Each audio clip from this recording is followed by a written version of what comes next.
एक magic escape artist जिसे दुनिया की कोई भी चीज बांध कर नहीं रख सकती, ऐसा वो दावा करता था। वो अपने दावे को हर बार सही साबित करता गया। फिर वो पुलिस की जेल हो या हथकड़ी, बर्फ से भरी झील में हाथ बांध कर कूदना हो या स्ट्रेट जैकेट से अपने आप को बाहर निकाल कर दिखाना, उसके लिए कोई भी चीज नामुमकिन नहीं थी। उसे लोग जादूगर समझते थे, मगर वो अपने आप को अंत तक एस्केप आर्टिस्ट ही कहता गया। उसकी बस एक गलती ने उसकी जान ले ली। क्या थी वो गलती? हर बार जीतने वाले हरी नाम के इस एस्केप आर्टिस्ट को कौन सी बात ने मात दे दी? जानने के लिए बढ़ते हैं हुडिनी इस सच्ची घटना पर आधारित मूवी की एक्सप्लेन की ओर। हैरी हुडिनी, इनका जन्म हंगरी के बुडापेस्ट सिटी में 1874 में हुआ था। उस वक्त यूरोप में कुछ काम न मिलने की वजह से हुडिनी अपने पेरेंट्स संग 1878 में अमेरिका शिफ्ट हो गए। वहाँ उनके पिता एरिक इनको एक लोकल सिटी में चर्च में प्रीस्ट का काम मिल गया था।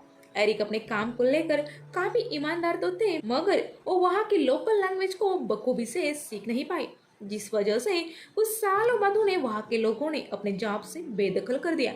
जिसके बाद अपने पत्नी और बच्चों को लेकर वो दर दर की ठोकरें खाते गए। इसी दौरान हुडिनी को एक बात पता चली कि अगर जिंदगी जीनी है तो पैसों का होना जरूरी है। एजुकेशन लेने की हालत में वो तो थे ही नहीं, इसलिए उन्होंने छोटे मोटे कामों का सहारा ले लिया। इसी बीच एक जादूगर को फॉलो कर वो छोटी मोटी अदाकारी सीख गए। फन फेयर और फेस्टिव सीजन में वो अपने मैजिक से लोगों का दिल बहलाते थे और कुछ पैसे जुटाते थे। इसी बीच एक रोज उन्हें अपनी लाइफ पार्टनर बेस दिखी और उन्हें लव एट फर्स्ट साइट हुआ। आगे चलकर उन दोनों ने शादी का फैसला कर लिया, जिसे बेस के घर से कास्ट के मुद्दे पे विरोध भी हुआ, मगर आखिर में प्यार की जीत हुई और वो दोनों एक दूसरे के हो गए। छोटे मोटे मैजिक शो से नाम नहीं बनेगा, इस सोचकर हुडिनी ने एक तरकीब सोची। वो खुद को अलग दिखाने के लिए एस्केप आर्टिस्ट बन गया। अपनी चालाकी और जिगरबाज अंदाज से वो खुद को जोखिम में डालता गया और वहां से खुद को बचाता भी गया।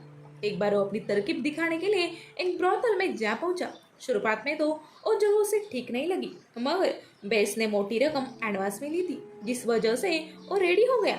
जब वो खुद को लॉक कर रहा था तो वहाँ बैठा एक पुलिस वाला उसे बोला कि तुम्हारी हथकड़ी डुप्लीकेट भी हो सकती है, मेरी हथकड़ी से एक करके दिखाओ तो कुछ बात बने। इस बात से बेस तुरंत नर्वस हुई, मगर हुडिनी का जॉनर खतरों से खेलना था। उसने चैलेंज एक्सेप्ट कर लिया, मगर उसने पुलिस वाले के सामने शर्त रखी कि वो हुडिनी के पेट में एक जोरदार पंच लगाए। पुलिस वाले ने कसकर पेट में पंच किया और हुडिनी हंस रहा था। अपनी करतब शुरू कर कुछ वक्त बाद चालाकी से अपने पैंट के बेल्ट में छुपाए एक पिन की मदद से उसने वो हथकड़ी अनलॉक कर दी। ये देख वो पुलिस वाला शॉक हुआ और पूरे शहर में हुडिनी का नाम मशहूर हुआ। एक रोज जेलर को ही रिश्वत देकर हुडिनी ने जेल में खुद को कैद करवा लिया और उससे अपने पेंट में पंच लगाने का चैलेंज भी किया। पंच लगने पर हुडिनी मुस्कुराया और बंदी हालत में जेल में चला गया। अगले कुछ घंटों में ही उसने उन बुलंद दीवारों से अपने आप को रिहा कर लिया। इसके बाद सब बड़े अखबारों में उसका नाम आ गया। अब हुडिनी को हर कोई जानने लगा था। वो भी शोज करके काफी दौलत और शोहरत कमा रहा था। खबरों की माने तो अमेरिका की प्रेसिडेंट से उसकी इनकम ज्यादा थी। अब हुडिनी की जासूसी अमेरिका और यूरोप की सीक्रेट एजेंसीज भी करने लगी थी, मगर उन्हें कुछ खास हाथ नहीं लगा। हुडिनी की पॉपुलैरिटी अब दुनिया में फैल रही थी। तभी उसे जर्मनी के चांसलर ने शो करने वहाँ इनवाइट किया। इस खबर की भनक लगते ही अमेरिकन अध्यक्ष ने हुडिनी से मुलाकात कर उसे ऑफर दिया कि वो अमेरिका का जासूस बन जाए और जर्मनी से जरूरी बातें शेयर करते रहे, जिसके बदले उसे पैसे और अमेरिका का सिटीजनशिप मिलने वाली थी। ये ऑफर हुडिनी ने एक्सेप्ट कर लिया और वो जर्मनी चला गया। वहां जाकर चांसलर को वो अपनी कर्तव्य दिखा रहा था, मगर चांसलर कुछ नाखुश सा दिखा। ये देख हुडिनी ने बंदूक की गोली दांतों में पकड़कर दिखाने की बात आगे रखी। ये सुनकर बेस के पैरों तले जमीन फिसल गई, क्योंकि इसके पहले जिन्होंने भी ये तरकीब करनी चाहिए वो अपने जान से हाथ धो बैठा था। मगर हुडिनी कॉन्फिडेंट था और उसने एक कर्तव्य भी पूरा करके दिखाया। जिसके बाद चांसलर खुश हुआ और हुडिनी को अपने महल में रहने का इनविटेशन दिया, साथ ही उसे काफी इनाम दिए। वहां से आने के बाद हुडिनी एक सेलिब्रिटी बन गया था। अमेरिकन सिटीजनशिप मिलने के बाद वो अपनी माँ के लिए एक शाही सूट लेकर गया। उसने अपनी माँ के ऊपर सोने के सिक्कों की बारिश कर दी। वो ये बात जानता था कि उसके माँ ने काफी बुरे दिनों से लड़कर उन लोगों को पाला था। वो अपनी माँ को कुछ देखना चाहता था। जर्मनी न्यू टेक्नोलॉजी से कुछ हथियार बना रही है और वो शायद अटैक के मूड में है। ये बातें हुडिनी ने अमेरिकन प्रेसिडेंट को बताई, जिसका फायदा अमेरिका ने समय रहते उठाकर अपने आप को मजबूत बना लिया। अब हुडिनी को रशिया में जाकर जासूसी करने के ऑर्डर्स मिले थे। हुडिनी अमेरिका के लिए जासूसी भी कर रहा है, ये जानने के बाद बेस नाखुश थी, मगर हुडिनी उसे समझाकर अपने साथ रशिया ले गया। वहां जाकर शाही घराने के सामने वो अपनी तरकीबें दिखाने लगा, मगर वहां के लोगों को ज्यादा इम्प्रेस करने के लिए उसने एक बात कही कि सभी लोग अपनी एक विश मुझे लिख कर दे, जिसकी विश सबसे अच्छी होगी उसे मैं पूरी करूंगा। तब उन सब विश में से एक विश ऐसी थी कि वहां के सबसे पुरानी होली बेल को बजाकर दिखाओ। अब उस बेल को बजाना नामुमकिन था, क्योंकि सैकड़ों सालों से वो बजी नहीं थी। साथ ही वहां जाने वाली सारी सीढ़ियां टूट भी चुकी थी। इस चैलेंज को एक्सेप्ट कर हुडिनी वहां के एक बॉडीगार्ड को अपने पेट में पंच मारने के लिए बोलता है। इस बार पंच काफी गहरा घाव देता है, मगर हुडिनी अपने फेस पे कुछ नहीं दिखाता। आगे क्या पता कैसे, मगर एक छोटी लड़की को पास बुलाकर बस एक रस्सी खींचने को जब हुडिनी ने कहा तो वो बेल बजने लगी और सारे लोग चौंके। शाही घराने के सभी मेंबर्स ने हुडिनी को मसीहा समझ लिया। और फिर क्या था, हुडिनी ने रशिया के सारे वॉर से रिलेटेड जानकारी इकट्ठा कर ली और अमेरिका को दे दी, जिसमें जापान पे अटैक हो सकता है ये बात भी थी। हुडिनी के तरकीबों से अब लोग उब चुके थे और उसके जैसे ही कई और लोग शोज करने लगे थे। इसी बीच चार्ली चैपलिन की पॉपुलैरिटी भी अमेरिका पर छा गई थी और लोगों को थिएटर में महंगे शो देखने से अच्छा मूवीज देखना अच्छा लगता था। इसी बीच जिम कॉलिंग नाम का हुडिनी का दोस्त उसे कुछ छोटे शोज करने के लिए बोलता है, मगर हुडिनी अब सिर्फ बड़े शोज करना चाहता था। उसने ठान ली कि अगर लोग मुझे देखने नहीं आ रहे तो मैं लोगों के बीच जाकर अपनी करतब दिखाऊंगा। वो बर्फ से भरी झील में हाथ बांधकर कूद जाता है। अपने आप को छुड़ाने में वो कामयाब तो होता है, मगर बर्फ को तोड़कर ऊपर आते आते उसे काफी मुसीबतों का सामना करना पड़ता है। वो बाल बाल बच जाता है। ऐसे ही स्ट्रेट जैकेट से खुद को छुड़ाते वक्त वो अपने हाथ के हड्डी को जानबूझकर डिसलोकेट भी करता है। अब अपने पॉपुलैरिटी को मेंटेन रखने के लिए हुडिनी जानलेवा हरकतें कर रहा है, ये देखकर बेस काफी गुस्सा होती है, मगर हुडिनी को इस बात से कोई फर्क नहीं पड़ता। वो बस अपने आप को बेहतर साबित करना चाहता था। अपने लाइफ में वो हाथी को गायब करने की तरकीब दिखाना चाहता है, मगर कैसे, इसका जवाब उसे मिल नहीं रहा था। इसी बीच फर्स्ट वर्ल्ड वॉर शुरू हुआ, जो करीब 4 साल तक चला। करोड़ों लोगों की मौत हुई।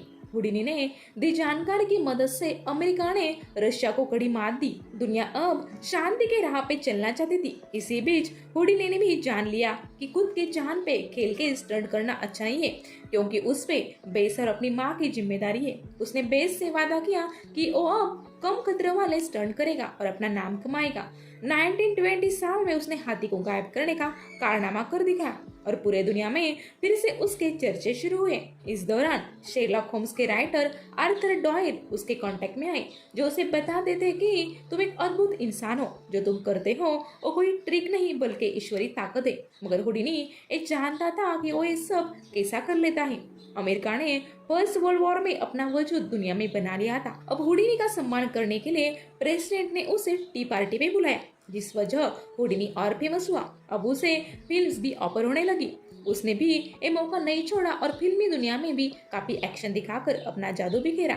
एक वक्त ऐसा आया कि लोग एक जज नहीं कर पाते थे कि चार्ली चैपलिन बेहतर है या हुडिनी। दिन बीतते गए, हुडिनी अपना सक्सेस एंजॉय कर रहा था कि इसी बीच उसे अपनी माँ के गुजारने का मैसेज मिला।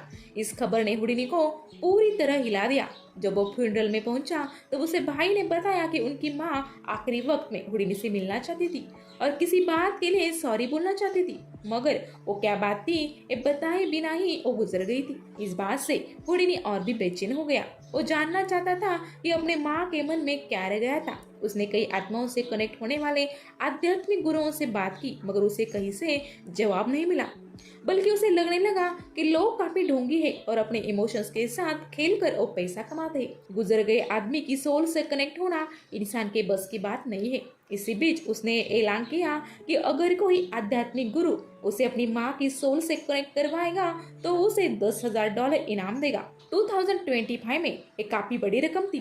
पैसों की लालच में आकर कई गुरुओं ने उससे मुलाकात की, मगर हुडिनी उन्हें गलत साबित करता गया। अब मानो उसके लाइफ का लक्ष्य ही बन गया था कि वो ऐसे पाखंडी लोगों को बेनकाब कर दुनिया के सामने लाता है। इसी बीच एक रोज आर्थर इनकी पत्नी ने हुडिनी को बताया कि उनके पास आत्माओं से कनेक्ट होने की शक्ति है और वो उसकी मदद करना चाहती है। हुडिनी को ये बात भी झूठी ही लग रही थी, मगर उसने एक ट्रायल लेने की सोची। उस सेशन में उसे कई बार ऐसा लगा कि वो नाटक कर रही है, मगर हुडिनी शांत था। अंत में उसने आर्थर को बताया कि आपकी वाइफ ने मेरी माँ आखिरी वक्त मुझे क्या बताना चाहती थी ये बताया ही नहीं। साथ ही कल मेरा बर्थडे है तो उस बारे में भी कोई जिक्र नहीं था। आपकी बीबी भी ढोंगी है। ये सुनकर आर्थर गुस्सा होकर बोलते हैं कि अगर मेरी बीबी झूठी है तो तुम भी अपनी झूठी करतब कर लोगों के साथ धोखा करते हो। फिर हुडिनी को पेट में एक पंच लगाकर उसे गेट आउट बोल देते हैं। अब हुडिनी का खून और खुल जाता है। वो अपनी माँ के सोल से कनेक्ट करने वाले आदमी को $25,000 का इनाम अनाउंस कर देते हैं। वो चाहता था कि वो इन ढोंगी लोगों को बेनकाब करे। वो प्रेस कॉन्फ्रेंस लेके आर्थर और उनके वाइफ को भी बेनकाब करता है। शेरलॉक होम्स इस बुक की वजह से फेमस बने आर्थर इनके इमेज को काफी धक्का लगता है। अब हुडिनी एक किताब भी लिखता है जिसमें वो अपनी सारी एक्ट्स के सीक्रेट्स को रिवील करता है। साथ ही वो ये भी ऐलान करता है कि वो सिर्फ लोगों को एंटरटेन करता है, उसने कभी किसी की भावनाओं से नहीं खेला है। इतना सब होने के बावजूद हुडिनी अपने शोज करता रहा। वो खुद इंजर्ड था मगर फिर भी वो काम करता रहा। एक रोज वो अखबार में पढ़ता है कि गवर्नमेंट ने भी धार्मिक संस्थाओं को मदद करना बंद किया है क्योंकि वो लोगों के भावनाओं से खेलते हैं। हुडिनी को एक खबर राहत देने वाली थी क्योंकि वो भी इसी के खिलाफ अपनी लड़ाई लड़ रहा था। तभी वहाँ कुछ आर्ट स्टूडेंट आते हैं जो हुडिनी का स्केच बनाना चाहते थे। उनके साथ आया एक यंग लड़का अचानक से हुडिनी के पेट में पंच मार देता है जिससे हुडिनी को अंदरूनी चोट लगती है, मगर वो फिर भी अगले दिन अपने शो के लिए स्टेज पे चला जाता है। वहाँ परफॉर्म करते करते ही वो गिर जाता है। उसे हॉस्पिटल में लाकर उसकी अपेंडिक्स की सर्जरी की जाती है। इतने सालों से पेट में पंच खाकर उसके पेट में गैंग्रीन हो गया था। अब उसकी लाइफ भी कम थी। डॉक्टर उसे अपना ख्याल रखने बोलते हैं, मगर अपने तबीयत से जूझते हुए भी हुडिनी अपने कर्तव्य से लोगों को एंटरटेन करना नहीं छोड़ता। एक रोज वो काफी डर महसूस करता है। वो समझ जाता है कि अब उसका आखिरी समय आ गया है। वो बेस को बताता है कि अगर तुम्हारे पास कोई आया कि मैं आपको हुडिनी के सोल से कनेक्ट कर सकता हूँ तो मैं ये 2 वर्ड तुम्हें बता रहा हूँ और उसे दोहराने के लिए कहो। अगर उसने बता दिए तो समझ जाओ वो सच्चा आदमी है। इसके साथ ही बेस के गोद में वो अपना दम तोड़ देता है। हुडिनी की अंत यात्रा में काफी लोग आए थे। उसके कई फैंस और प्रशंसकों ने उस दिन खाना भी नहीं खाया था।